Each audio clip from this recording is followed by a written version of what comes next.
Irmãos, essa mensagem que eu quero compartilhar com vocês nessa manhã é uma mensagem que fala sobre tocar o coração de Deus. A gente pode, com as nossas atitudes, tocar o coração do Senhor? Pode ou não pode? Pode. Tem coisas que Deus espera de nós, coisas que Deus espera de mim, espera de você. E essa passagem bíblica nos mostra muito que existem mudanças que são condicionadas. E se a gente não fizer a nossa parte, essas mudanças não acontecem. A Bíblia diz assim, houve um homem de Ramataim Zofim, da região montanhosa de Efraim, cujo nome era Eucana, filho de Jeroão, filho de Ilu, filho de Tou, filho de Zufi, Eframita. Eucana tinha duas mulheres, uma se chamava Ana e a outra se chamava Penina. Penina tinha filhos, Ana porém não tinha. Todos os anos esse homem ia da sua cidade para adorar e sacrificar ao Senhor dos exércitos em Siló, onde Ofni e Finéias, os dois filhos de Eli, eram sacerdotes do Senhor. Depois, se você tiver um tempo e você quiser estudar, esses dois filhos do sacerdote Eli eram terríveis. Terríveis. Não tinham temor para com as coisas do Senhor. Mas eles acabaram colhendo o que eles plantaram. Eles morreram os dois no mesmo dia. E Ana, com o seu marido, eles iam à casa do Senhor de ano em ano, naquela época, sacrificar e adorar o Senhor. No versículo 4, no dia em que Eucana oferecia o seu sacrifício, ele dava porção deste a Penina, sua mulher, e a todos os seus filhos e filhas. A Ana, porém, dava uma porção dobrada, porque ele a amava, mesmo que o Senhor a tivesse deixado estéril. Penina, sua rival, a provocava excessivamente para a irritar, porque o Senhor a tinha deixado sem filhos. Isso acontecia ano após ano, e todas as vezes que Ana ia à casa do Senhor, a outra a irritava. Por isso Ana se punha a chorar e não comia nada. Então Eucana, seu marido, lhe disse: Ana, por que você está chorando?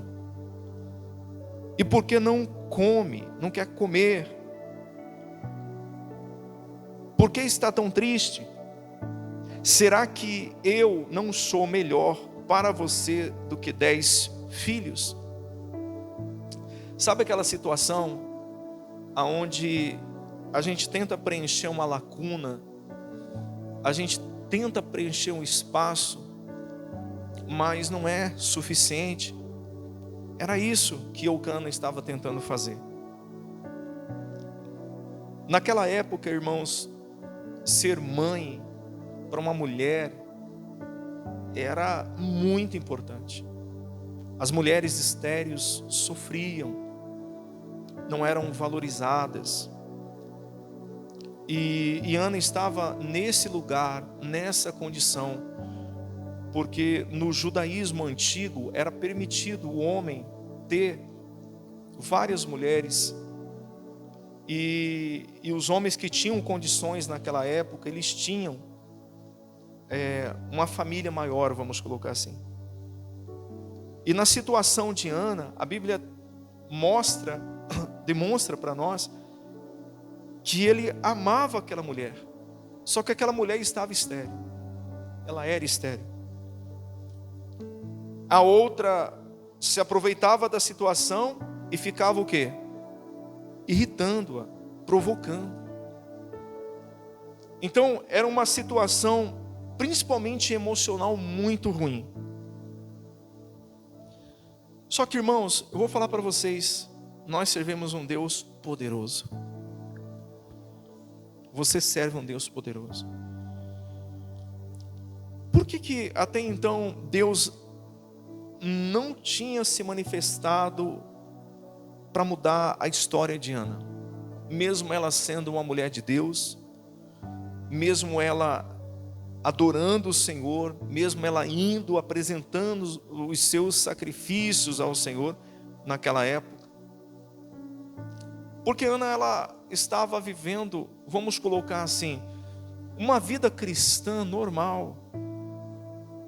Ela estava seguindo, vamos colocar, a sua rotina, como a grande maioria de nós, irmãos. Temos o trabalho, temos casa, família, e vem para a igreja, busca, ora, fala com Deus, depois vai embora. E nada mais e nada menos que isso.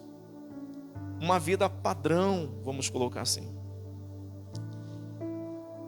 E às vezes, para a gente mudar uma situação na nossa vida, a gente ora a Deus, a gente pede ao Senhor, Senhor, me ajuda.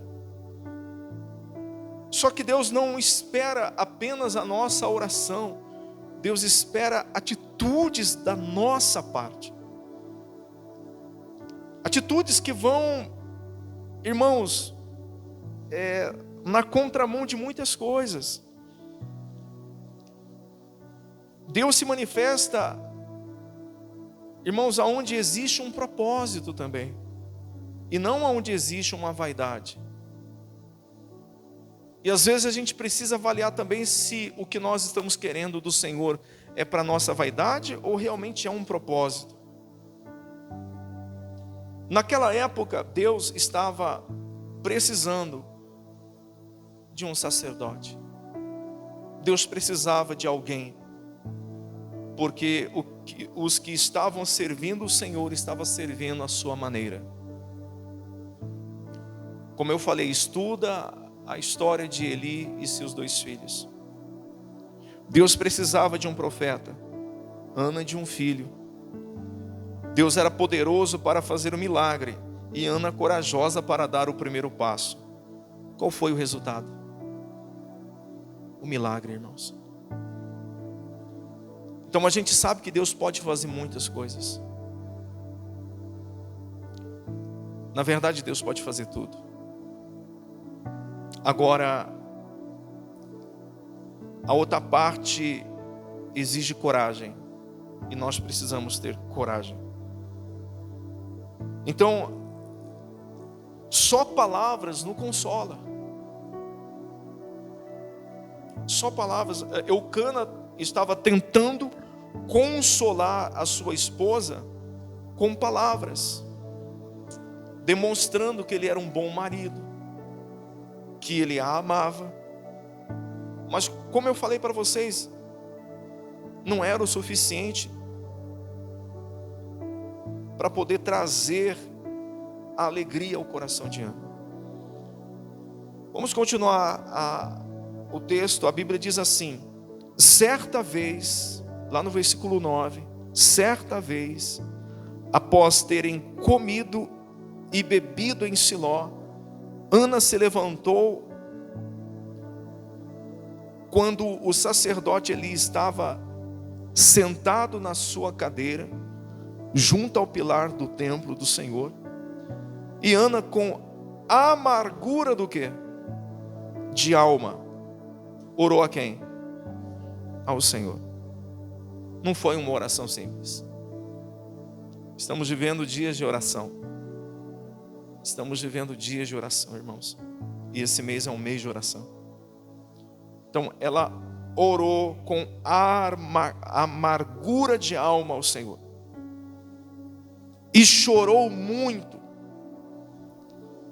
ela fez um voto dizendo: Senhor dos exércitos, se de fato olhares para a aflição da tua serva, e te lembrares de mim, e não te esqueceres da tua serva, e lhe deres um filho homem, eu o dedicarei ao Senhor por todos os dias da sua vida.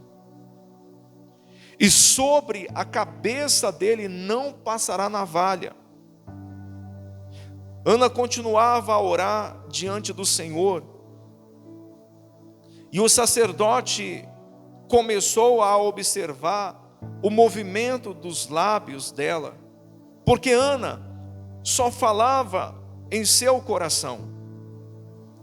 Os seus lábios se moviam, porém não se ouvia voz nenhuma. Por isso Eli pensou que ela estava embriagada e lhe disse: até quando você vai ficar embriagada? Trata-te de ficar longe do vinho. Porém Ana respondeu: não, meu senhor, eu sou uma mulher angustiada de espírito, não bebi vinho e nem bebida forte. Apenas estava derramando a minha alma diante do Senhor. Eu pergunto, irmãos, era uma oração normal que ela estava fazendo? Padrão para a vida de muitos? Não, ela estava orando com amargura, e não foi apenas uma oração, essa oração foi acompanhada também de uma atitude, de um voto que ela fez com Deus. Ela tocou o coração do Senhor. Como eu falei, Deus estava precisando de um sacerdote, e ela estava precisando sair daquela vergonha, ela precisava sair daquela condição, ela precisava acabar com aquela humilhação que ela estava vivendo. Então Deus, ele se manifesta aonde existe um propósito e não uma vaidade. A oração de Ana não era pedir para Deus algo para o seu ego, para o seu bem-estar. A oração de Ana era realmente para finalizar, acabar com a vergonha, mas ao mesmo tempo honrar o Senhor Deus através da vida do filho que estava por vir. Irmãos, esse texto nos ensina muito. Por quê? Porque se a gente for parar para pensar, as nossas orações, muitas das vezes, elas estão totalmente ligadas às nossas próprias vontades, e não a um propósito do Senhor. E Deus, irmãos, Ele age, Ele se manifesta onde existe um propósito, aonde Ele vai ser exaltado, engrandecido. E essa era a situação.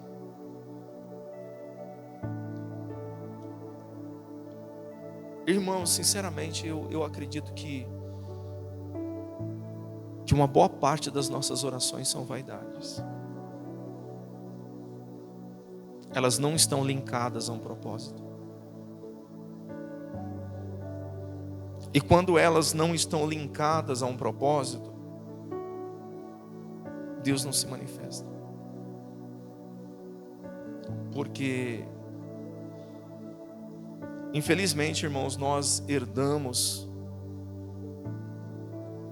esse comportamento, essa cultura.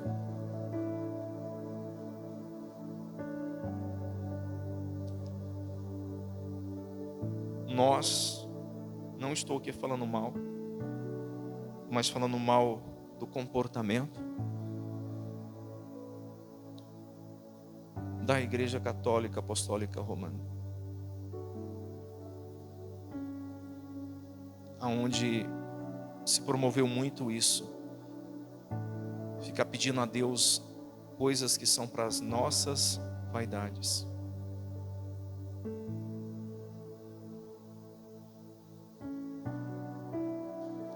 Quando a gente vai estudar a palavra acerca disso, a gente vê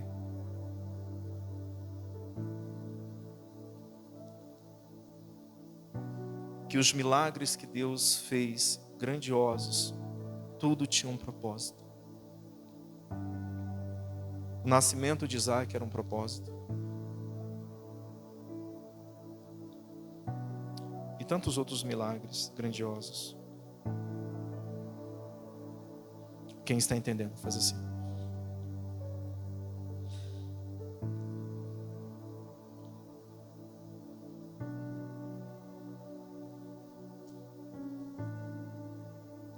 Irmãos, eu não quero me prolongar muito aqui. Vamos no versículo 19. Eles se levantaram de madrugada e adoraram diante do Senhor. Depois voltaram para casa em Ramá. Eucana teve relações com sua mulher, ou com Ana, sua mulher, e o Senhor se lembrou dela, e Ana ficou grávida. E passando o devido tempo, teve um filho, a quem deu o nome de Samuel, pois dizia: do Senhor o pedi.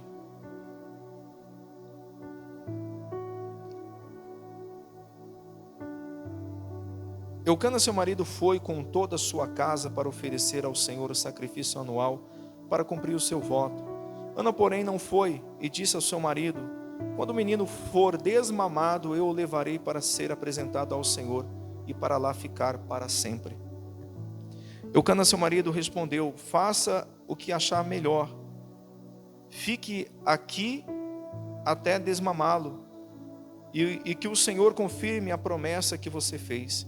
Assim Ana ficou na casa e amamentou o filho até que o desmamou. E depois de ter desmamado, ela o levou consigo com um novilho de 3 anos, uma medida de farinha e uma de odre de vinho, e apresentou à casa do Senhor em Siló. O menino ainda era muito pequeno. Depois de terem sacrificado o novilho, levaram o menino a Eli. E Ana disse: ah, meu Senhor, tão certo como você vive, eu sou aquela mulher, olha, dando testemunho, eu sou aquela mulher que esteve aqui ao seu lado, orando ao Senhor. Era por este menino que eu orava, e o Senhor, Deus, me concedeu o pedido que eu fiz, e por isso também entrego ao Senhor por todos os dias que viver. Será dedicado ao Senhor. E ali eles adoraram a quem? Irmãos, olha que interessante. Esse menino cresceu na casa do Senhor, se tornou um grande profeta. Ele não foi apenas profeta. Samuel, ele também foi juiz em Israel. Ele foi juiz, ele foi sacerdote e ele foi profeta. Samuel marca um antes e depois em Israel. Samuel, ele é o último juiz, e através dele vem a monarquia com o primeiro rei. Esse homem foi grande diante do Senhor. E ele foi fruto de uma oração. Dentro de um propósito. Aquela mulher tocou o coração do Senhor. A pergunta que eu faço nessa manhã, irmãos: às vezes nós esperamos do Senhor, mas nós estamos fazendo a altura? Nós estamos fazendo a altura? Nós estamos tocando o coração do Senhor? Eu quero trazer uma outra referência para vocês entenderem.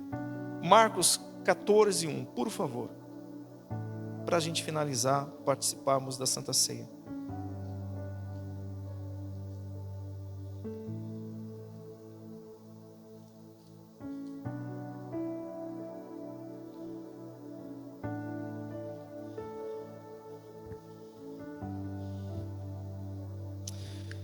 É interessante, irmãos. Quero falar para vocês algo.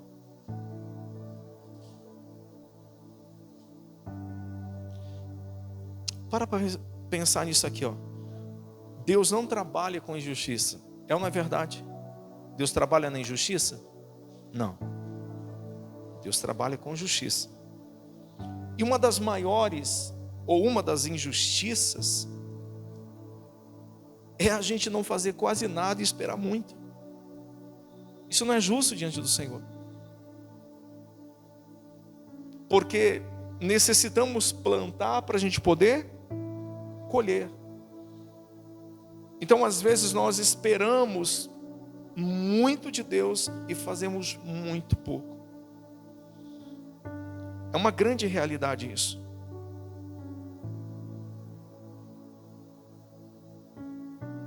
Eu vou ler a partir do versículo 3, tá? Marcos 14:3. A Bíblia diz assim, ó: quando Jesus estava em Betânia, fazendo uma refeição na casa de Simão, o leproso, veio uma mulher trazendo um frasco feito de alabastro, com um perfume muito valioso, de nardo puro. E quebrando o frasco, derramou o perfume sobre a cabeça de Jesus. Alguns dos que estavam ali ficaram como? Indignados. E diziam entre si: para que esse desperdício de perfume? Esse perfume poderia ter sido vendido por mais de 300 denários para ser dado aos pobres. E murmuravam contra ela. Mas Jesus disse: deixem a mulher em paz, porque vocês estão incomodando. Ela praticou uma boa ação para comigo, porque os pobres estarão sempre com vocês, e quando quiserem podem fazer-lhes o bem, mas a mim vocês nem sempre terão.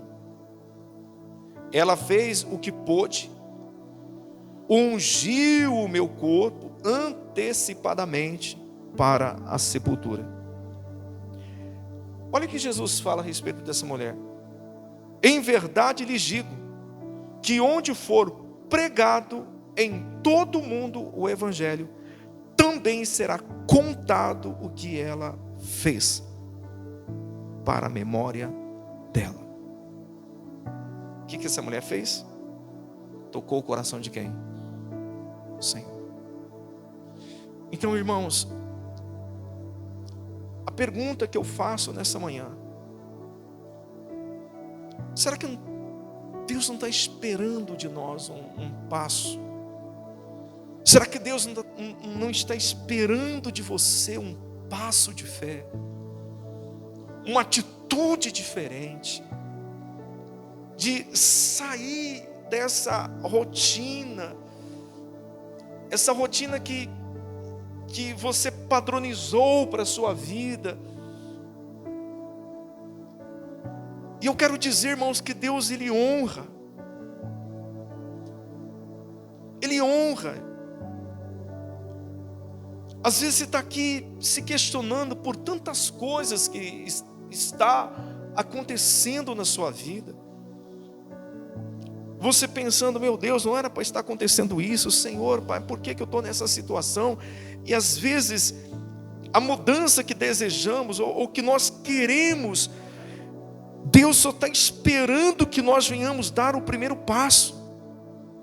Deus só está esperando que nós venhamos entender que, irmãos, com um anzol pequeno você não vai pegar peixe grande.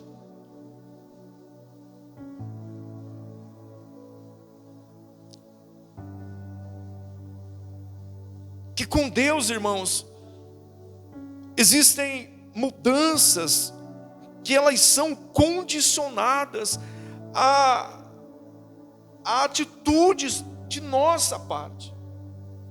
De nossa parte.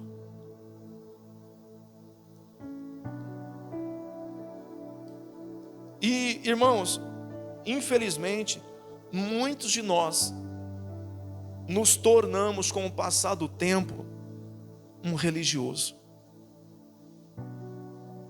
O que é, pastor, uma pessoa religiosa? É uma pessoa que não está aberta a mudanças, que está apegado ou apegada a verdades que só existem na cabeça.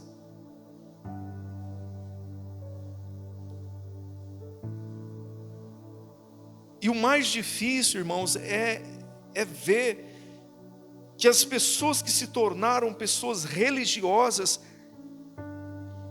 elas não conseguem perceber. Porque aquela velha história, quem tem mau hálito não sente. Mas é lógico que podemos perceber pela resistência, pela dura cerviz, pelo duro coração.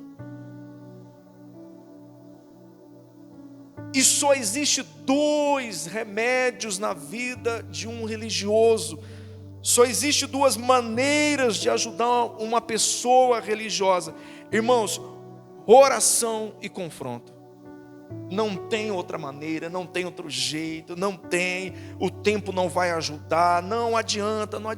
Se você, dentro da sua casa, você tem uma pessoa religiosa, uma pessoa que, meu Deus do céu, não está conseguindo ver um palmo à frente do nariz, primeira coisa que eu te falo, ore, começa a orar mesmo, ora que nem Ana, de amargura de espírito, começa a orar, e não ceda, confronta. Precisa ter confronto, porque se não houver confronto, não há mudança.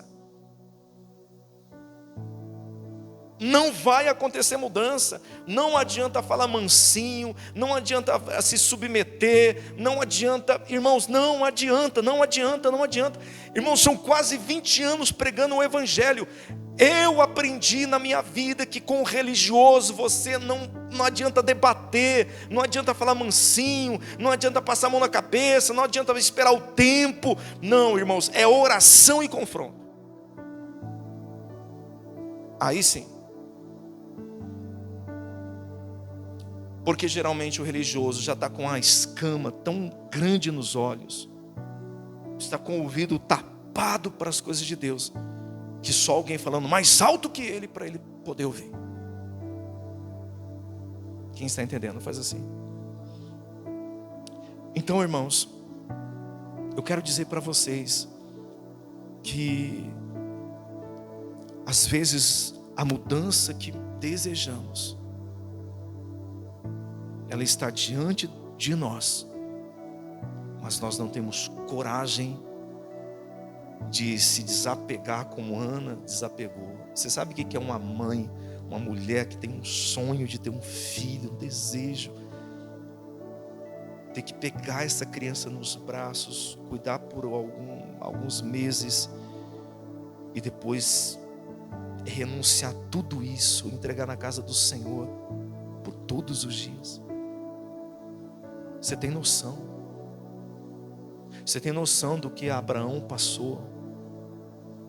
De ter pegado o seu filho, de ter um sonho realizado, e de repente Deus fala assim: Abraão, se você me ama, me dá aqui o seu filho.